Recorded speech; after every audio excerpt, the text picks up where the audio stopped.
ಎಲ್ಲ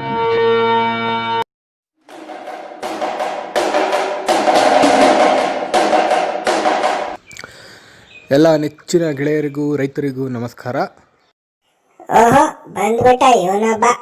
ಏಯ್ ಯಾರಲ್ಲಿ ಸೌಂಡ್ ಮಾಡೋದು? ಅಣ್ಣ ನಾನು ಬೆಕ್ಕು. ಏನು ನಿನ್ನ ಪ್ರಾಬ್ಲಮ್ಮು? ಬಾ ಅಣ್ಣ ಸಿಡಿ ಪೆಂಟರ್ ಬಗ್ಗೆ ಒಂದು ವಿಡಿಯೋ ಮಾಡುವ.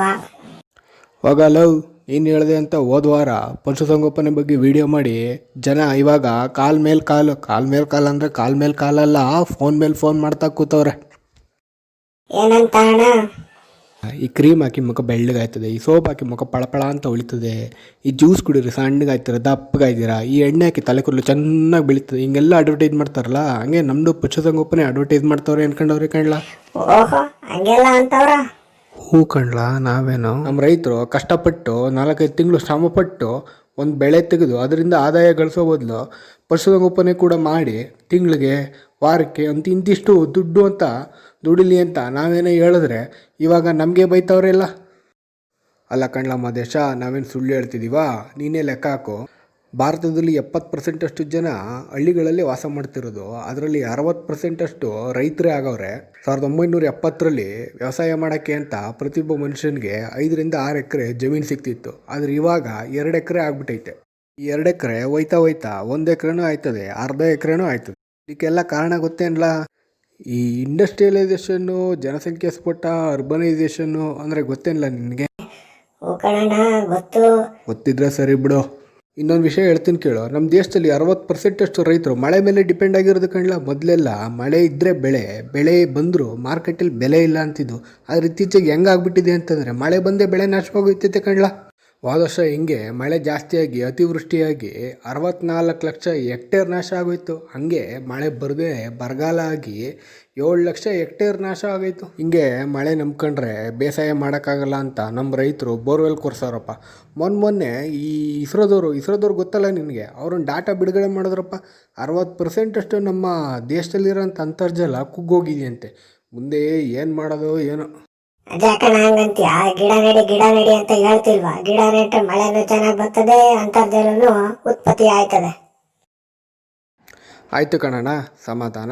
ಏನು ನಮ್ಮ ರೈತರಿಗೆ ಇಷ್ಟೇ ಪ್ರಾಬ್ಲಮ್ಗಳಲ್ಲ, ಸರಿಯಾಗಿ ಬೆಳೆ ಬೆಳೆಯೋಕ್ಕೆ ಉತ್ತಮ ಗುಣಮಟ್ಟದ ಬೀಜಗಳೇ ಸಿಗ್ತಾಯಿಲ್ಲ. ಈ ರಾಸಾಯನಿಕ, ಕೆಮಿಕಲು, ಫರ್ಟಿಲೈಸರ್ ಇವೆಲ್ಲ ಸಿಂಪಡಿಸಿ ಭೂಮಿ ಫಲವತ್ತತೆ ಹೋಗ್ಬಿಟ್ಟಿದೆ ಕಣ. ಇನ್ನೊಂದು ಕಡೆ ಕೂಲಿ ಕೆಲಸಕ್ಕೆ ಕೂಲಿ ಕಾರ್ಮಿಕರೇ ಸಿಗಂಗಿಲ್ಲ.